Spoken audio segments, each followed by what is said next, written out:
मैं मानसी चौधरी। आज हम डिस्कस करने वाले अपना टॉपिक फॉरफीचर ऑफ शेयर्स। क्या होता है फॉरफीचर का मतलब? जब कोई कंपनी शेयर इशू कर देती है, शेयर इशू करने के बाद कंपनी अपनी एप्लीकेशन मनी तो उसको जिस टाइम एप्लीकेशन आती है उस टाइम मिल जाती है। उसके बाद वो अलॉटमेंट के लिए कॉल करती है, उसके बाद कॉल करती है first call and second call और सो ऑन। अगर कोई कंपनी को ने शेयर इशू किए और उसे जैसे कि first call, second call, allotment या एप्लीकेशन, इनमें से कोई भी ऐसी अमाउंट होती है कि वो पे नहीं करी इन्वेस्टर ने, जैसे कि इन्वेस्टर ने अपनी फर्स्ट एप्लीकेशन मनी पे कर दी, अलॉटमेंट भी पे कर दी, लेकिन उसने ना तो फर्स्ट कॉल करी पे ना सेकंड कॉल करी पे, तो उस पर्सन के शेयर एक लिमिट होती है कि उस टाइम के बाद वो ना कंपनी अपने अंडर में ले लेती है, उसकी ओनरशिप कैंसिल कर देती है क्योंकि वो अपनी लायबिलिटी फिल करने में सफिशेंट नहीं रहा। तो उस सिचुएशन में हमें फॉरफिटेड की एंट्री करनी होती है उस पर्सन के बिहाफ पे, क्योंकि कंपनी स्टार्टिंग से उस पर्सन का कैपिटल अकाउंट चलाती आती है कि उसके कैपिटल अकाउंट में ओनरशिप ट्रांसफ़र करती जाती है जैसे जैसे वो अपनी अमाउंट पे करता रहता है।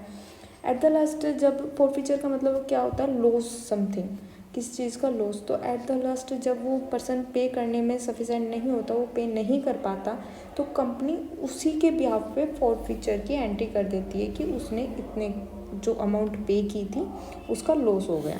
मतलब होता क्या है कि कंपनी दिखा देती है कि होना ऐसे था, लेकिन उस पर्सन ने जितनी अमाउंट पे करी due to delay of payment उस पर्सन की ओनरशिप छिन गई उससे, तो उसकी एंट्री फॉरफीचर के थ्रू की जाती है। आप ध्यान रखना, फॉरफीचर में पैसे वो आते हैं जो उस पर्सन ने पे कर रखे हैं। मतलब जैसे कि हम शो कर देंगे कि उस पर्सन ने एप्लीकेशन की अमाउंट पे कर रखी है, तो हम उसके फॉरफीचर अकाउंट में दिखा देंगे कि पर्सन ए फॉरफीचर अकाउंट 100 रुपीज़ के शेयर, एप्लीकेशन एट द ₹20 पर शेयर, तो 2000 रुपीज़ उसने लॉस कर दिए और अपनी ओनरशिप तो लॉस कर ही दी। अब उसे नहीं मिल सकती क्योंकि उन्हें अपनी ना ही तो कॉल की अमाउंट फर्स्ट कॉल ना ही सेकंड कॉल की अमाउंट पे की है। एक नॉर्मल इसका वो लेते हैं एग्जांपल, कोई शेयर है किसी कंपनी के 1000 शेयर, उसकी एप्लीकेशन है 20 पर शेयर, 100 शेयर हैं और एट द रेट 100 रुपीज़ पर शेयर, तो 20 रुपीज़ की एप्लीकेशन मनी, 30 की अलॉटमेंट, फिर 30 की फर्स्ट कॉल और 20 की सेकंड और फाइनल कॉल।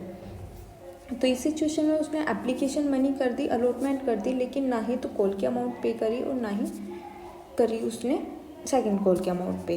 अब इसमें ध्यान रखना, मैं थोड़ी सी और सिचुएशन को आपको समझाने के लिए करूँ तो उस जो एक पर्सन है जिसने 50 शेयर कर रखे हैं और एक ने 50 शेयर, मतलब 2 पर्सन है, 50-50 शेयर उन्होंने कर रखे हैं। तो मिस्टर ए और मिस्टर बी, मिस्टर ए ने तो सारी अमाउंट पे कर दी, लेकिन मिस्टर बी की ये सिचुएशन है, उन्होंने एप्लीकेशन मनी पे कर दी, अलॉटमेंट पे कर दी, लेकिन ना ही तो फर्स्ट कॉल करी पे ना ही सेकंड कॉल।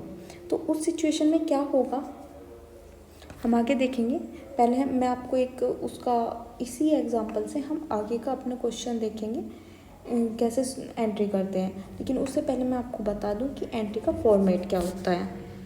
ओके, तो ये देखिए हमारा एंट्री का फॉर्मेट क्या है। कैपिटल अकाउंट को हम डेबिट करेंगे, शेयर कैपिटल अकाउंट को, क्योंकि कंपनी को लेने हैं उस पर्सन से, शेयर कैपिटल अकाउंट वाले पर्सन से जिसकी ओनरशिप है। यहाँ पे लिख सकते हैं हम, क्योंकि हमने किसका माना है, मिस्टर बी के नहीं हुए हैं, तो हम मिस्टर बी का शेयर कैपिटल अकाउंट डेबिट होना है, मिस्टर बी से लेनी है अमाउंट। यहाँ पे लिख रखा है कॉल्ड अप अमाउंट, मतलब जो अमाउंट हमें कॉल करनी है जिसके लिए वो। Then to share forfeited account, मतलब अगर उसने अमाउंट पे नहीं करी तो वो लॉस किस चीज़ का करेगा, अपनी पेड अप अमाउंट का, जो अमाउंट उसने पे कर दी है।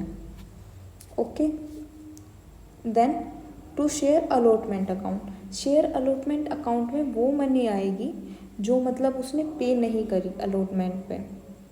ओके, अगर उसने अलॉटमेंट पे पे नहीं करी और फिर टू शेयर कॉल अकाउंट, यहाँ पे हमारी अलॉटमेंट वाली एंट्री नहीं होगी क्योंकि मिस्टर पी ने अलॉटमेंट की मनी पे कर दिया लेकिन उसने कॉल की नहीं की है। तो to share call account first call and second call दोनों आएंगी हमारे। To share first call account, to share second call account credit. क्योंकि कॉल हमें करनी है उसकी जो शेयर कैपिटल अकाउंट है जिस पर्सन का, उसे हमें कॉल करना है मनी के लिए, वो डेबिट हो जाना है जितनी मनी के लिए करना है। अब उसने शेयर अलॉटमेंट अकाउंट मतलब शेयर अलॉटमेंट की तो कर दी, हमें फर्स्ट और सेकंड करनी है, तो उसका शेयर मतलब फर्स्ट कॉल अकाउंट मिस्टर बीज और सेकंड कॉल अकाउंट यहाँ पे क्या हो जाएगा, क्रेडिट। ओके, तो ये, और वो नहीं कर पाने का तो जो उसकी पेड अप अमाउंट है वो उसे लॉस कर देगा क्योंकि कंपनी उसकी ओनरशिप ले लेगी।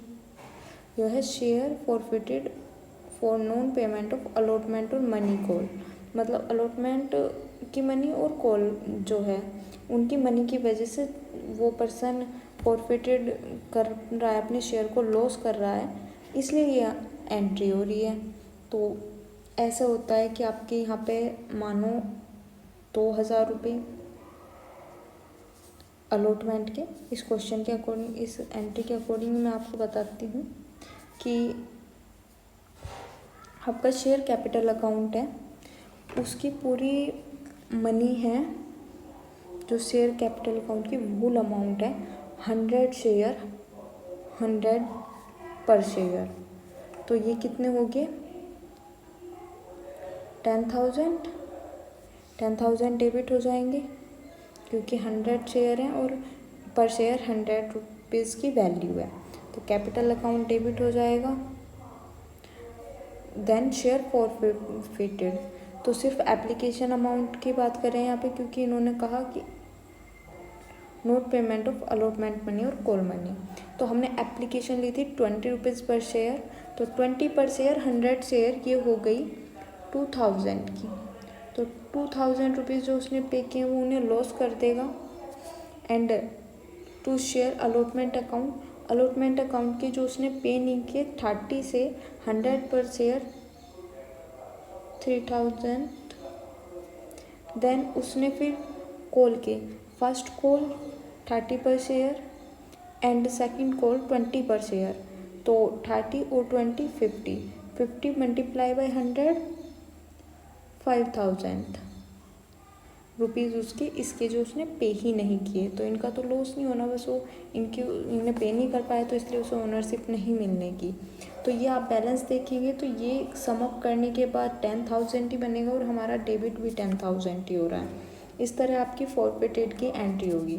याद रखना, फॉरफिटेड मतलब जितनी अमाउंट लॉस कर रहे हैं पर्सन ने, जो पे किया है पर्सन उसे ही लॉस करता है।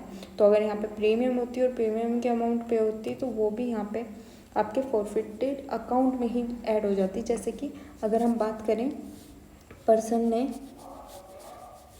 अलॉटमेंट मनी भी पे कर दी और एप्लीकेशन भी पे कर दी, तो यहाँ पे होता आपकी एप्लीकेशन की अमाउंट 20 थी और आपकी अलॉटमेंट थी 30, तो आपके टोटल 50 रुपीज़ पर शेयर उसने पे कर दिए, तो 50 मल्टीप्लाई बाई 100 5000 रुपीज़ वो फॉरफिटेड कर देता, लूज़ कर देता।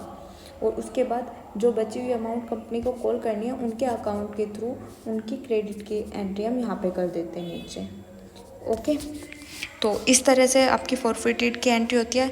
आई होप आपको समझ में आया होगा। अगर समझ में आया तो please like share and subscribe my channel. Thank you everyone.